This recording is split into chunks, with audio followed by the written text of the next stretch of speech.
I'm Dr. Nikita Agarwal, and it's my absolute pleasure to be here with all of you today. After listening to such motivating and inspiring talks, I'm not sure how much my talk about dentistry is going to really inspire you, but I'm here to talk about something that we often tend to overlook in our daily lives. We often don't think about it until it's too late, yet it has the power to transform our lives in ways that are invisible and profound. A little bit about myself and journey. Growing up in a business family, choosing a career in medicine was not a natural path, but rather a journey of oddities. I would say it was different, slightly challenging, and difficult, for I was the first science student in the family. My mother says that as a kid, while my sisters played with doll houses, I was more attracted to doctor's set and tiny tools that you have in the first aid box. I would go around giving medicines to people. And maybe without even realizing, I was building my future with those tiny tools. And thereafter, with my parents' support, I joined one of the leading institutions in India for dentistry, where I got a global view of healthcare, understood the latest trends and technologies that the world of dentistry had to offer. And that inspired my love for my specialty and subject today, which is prosthodontics and implantology. Now you must be thinking, we've come here for a TED talk. We're not interested in these medical jargons. However, prosthodontics is one of the 9 specialties in dentistry. Yes, dentistry also has specializations, which deals with replacement of missing teeth, parts of the head and neck region with artificial substitutes.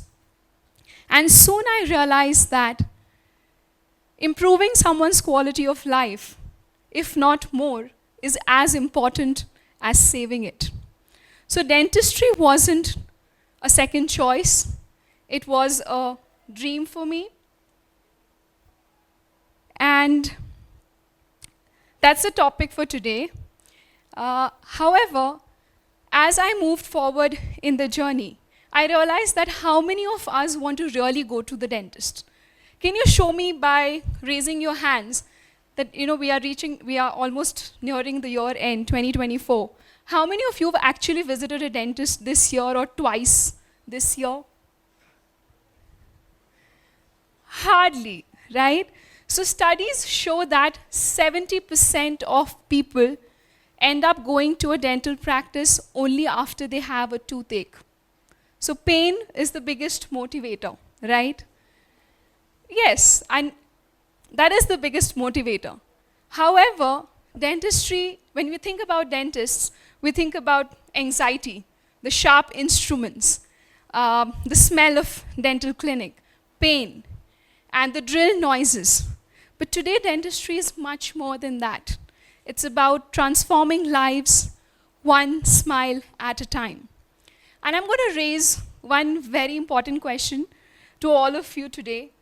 Is oral health really that important, or am I hyping it as we all are seeing it? Okay, so I'm going to take you all on a journey today, and let's start with something as simple and the most basic element as smile. So I want you all to take a moment, turn towards your neighbor, if you can, and smile. And reflect on how it feels. I'm liking the laughter here. So smile is universal. It transcends cultures, languages, and even social barriers. Have you ever walked into a room full of strangers and some stranger smiled at you? How does it feel? So it opens the doors and helps you build connections, isn't it? And however, imagine that there's this other person who's very conscious about how they look when they smile. So much so that it affects their self-confidence, their self-esteem, and their emotional and mental well-being. Right? I'm sure we all know this star here,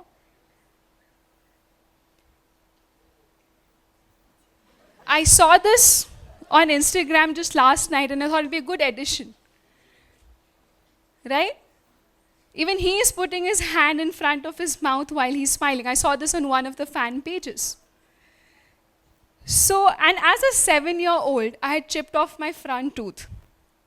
And that little chip taught me more about confidence, smile, human connections than anything else. And I started seeing smile as the key to happiness. So dentistry is not only about treating pain and discomfort, but it is also about bringing your confidence back. I'm going to share a few stories with you today. One of the patients, he's one of our patients who had come to us.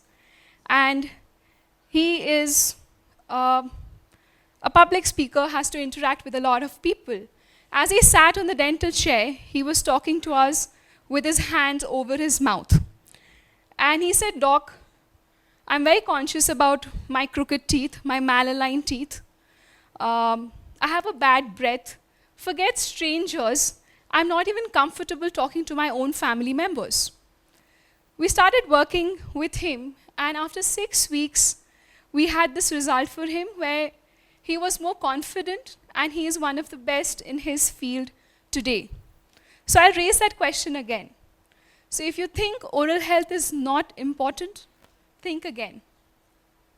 Now let us build a connection between oral health and general health. When I talk about oral health, 2 words come to our mind, right? Brushing and flossing. Well, yes, they are important, but there's much more than that. I'm sure, right, this picture is a little scary, isn't it? And I didn't want to scare you, but this is what we see every day. But however, oral health is a foundation of our general health.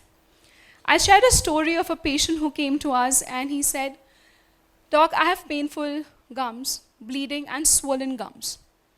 On examination, he said, "I'm absolutely healthy. I don't take any medications on a daily basis." But when we were looking at his mouth, I could see all signs and symptoms of a person with uncontrolled diabetes. We requested him to run a few blood tests, and guess what? He tested positive for diabetes, and he also had his mother who was diabetic. And so what I want all of us to understand is that our oral health or the mouth is a window to our body. It's the front door of our body. It's the entry point for anything that we eat or drink. What if I tell you that it is as important as taking a shower every day, eating healthy, exercising daily, and if ignored, can lead to serious complications with your heart, brain, sometimes pregnancy complications, life expectancy, that is how long you live, and even your energy. Sounds like a stretch, isn't it? But studies also show that people who have gum diseases are at 50% higher risk of getting a heart attack than the ones who have a healthy gum.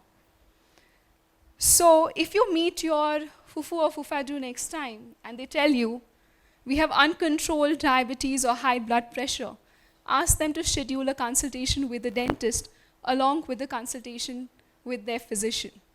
And the next time, if you still think oral health is not important, think again.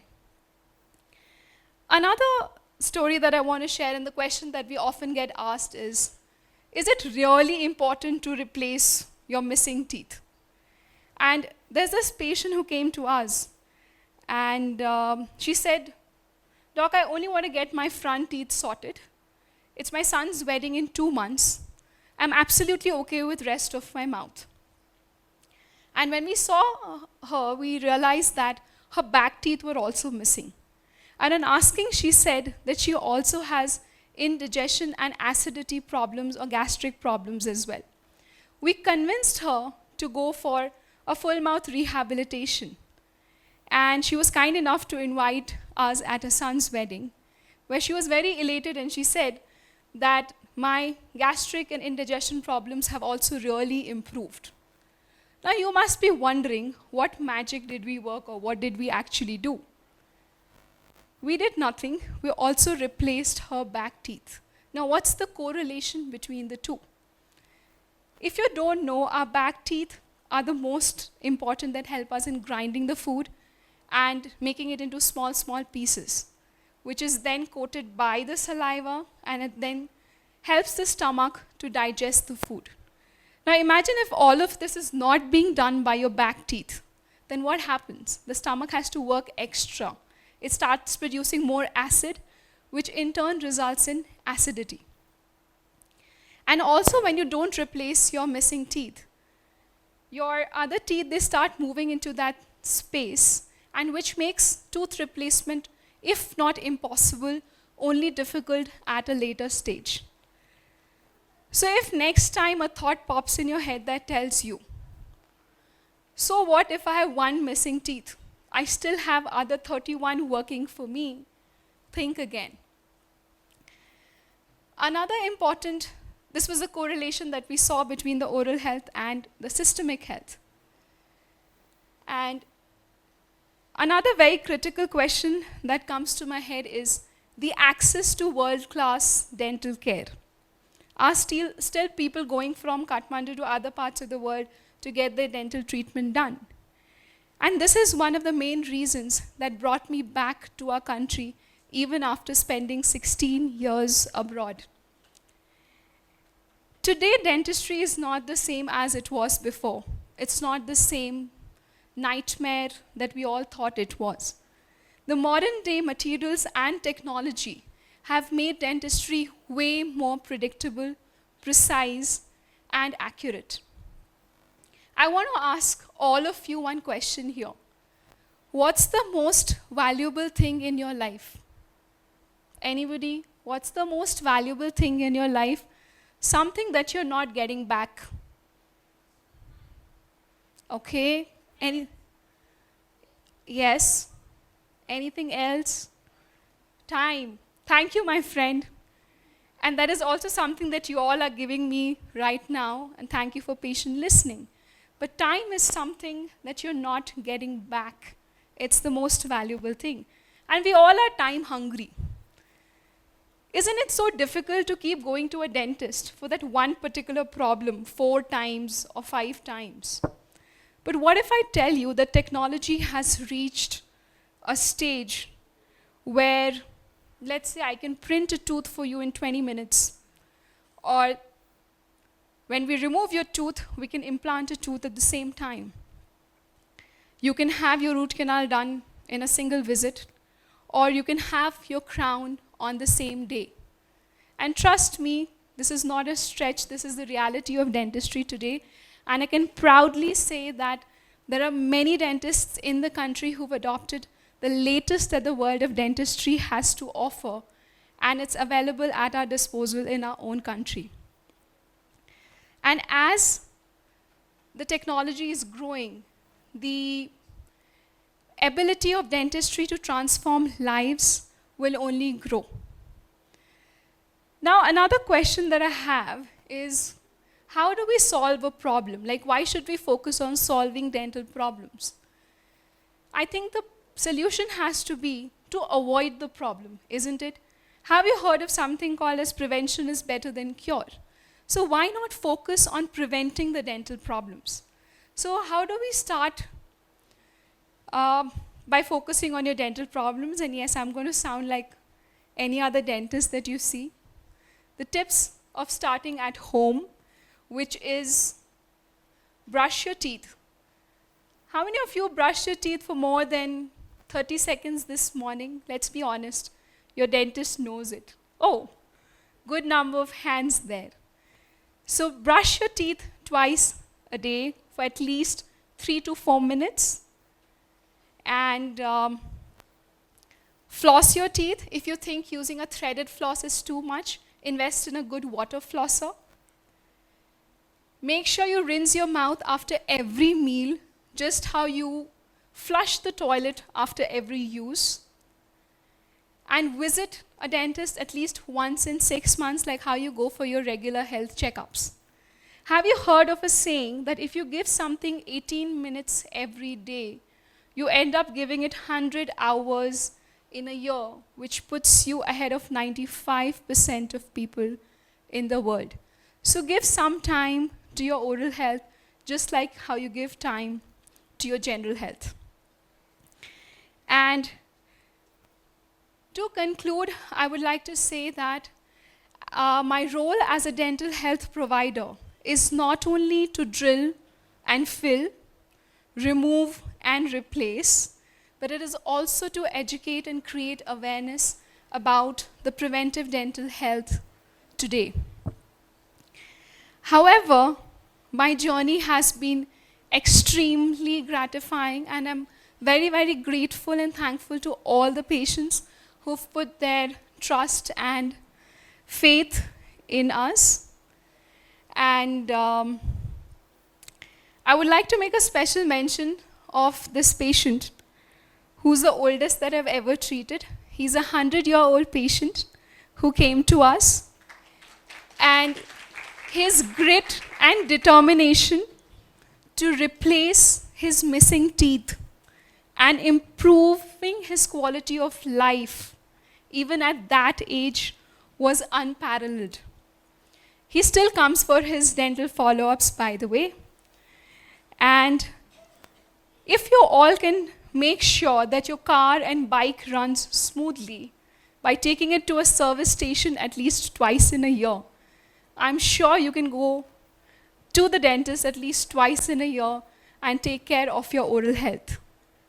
So the next time you're sitting on a dental chair or brushing your tooth, think that you're not only taking care of your teeth, but also safeguarding your heart, your brain, other vital organs in your body, and moving towards a healthier life, a brighter future, and a smile that can change the world. So thank you all for patient listening, and thank you TEDxBaneshwor for having me here and allowing me to share my 2 bits on dental health. Thank you.